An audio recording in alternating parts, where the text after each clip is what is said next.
Hi Sam, how are you? Good, how are you? Good. Today, I'm going to be asking you a few questions for the interview.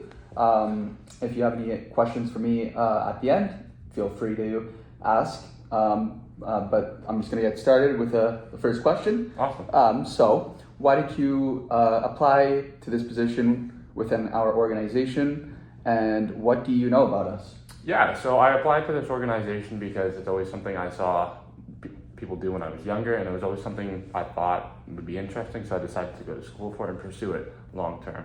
I heard about the organization actually via Indeed. I was unfamiliar with you guys prior to that, but I read up on you guys and it was very interesting. Awesome. Move on to the next question.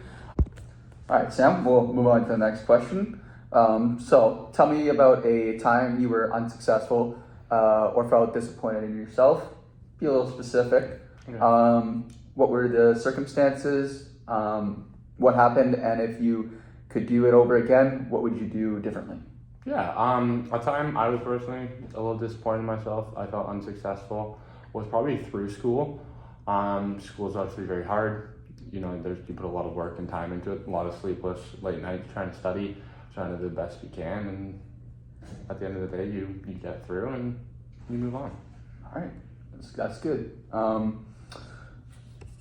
If I had to do something differently though, it would probably be maybe pay more attention to class overall rather than some of the things going around beside me or behind me.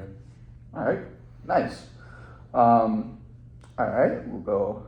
Tell me about a time you experienced conflict with a colleague. Again, be specific. What were the circumstances now, and how did you handle things, and what would you do differently? Yeah, so a time I had conflict.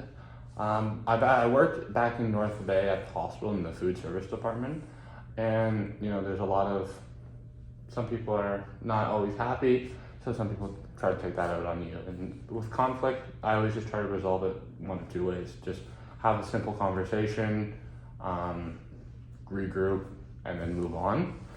Or I can also talk to a supervising manager or higher up boss, and if I can't get things resolved, maybe they can.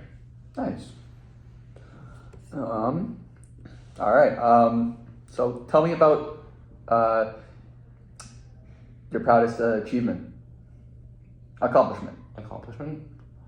I represented Canada at the U17 World Cup in 2021, so I was pretty proud of myself for that. Work-wise, just, you know, getting into a hospital job at 17 was definitely something I was proud of. Cool. Very interesting. So based on the knowledge, skills and experience you have from the OTA PTA program, describe why you would be the best fit for this position. Yeah, so I mean, the OTA PTA program taught me a lot, but the one takeaway I consistently have from it, falling back on it, is my people skills. I went into it as a shy individual, but by the time I graduated, you know, I could spark up a conversation with anyone and not feel, you know, like someone was judging me or feel embarrassed to be talking. Just talking to another human being just got easier. All right. All right, so that's gonna basically be it. But now that the interview is complete, do you have any questions for me? You know? No, what are the hours like? Yeah, so I can send you a follow-up email after this interview, and I'll put all the information in for you. All right, when can I expect to hear back from you? You can get back to me, or you'll expect to hear back to me in maybe a few days. All right. I have a few more interviews to do, and yeah. Sounds good, thank you. Good job, Sam.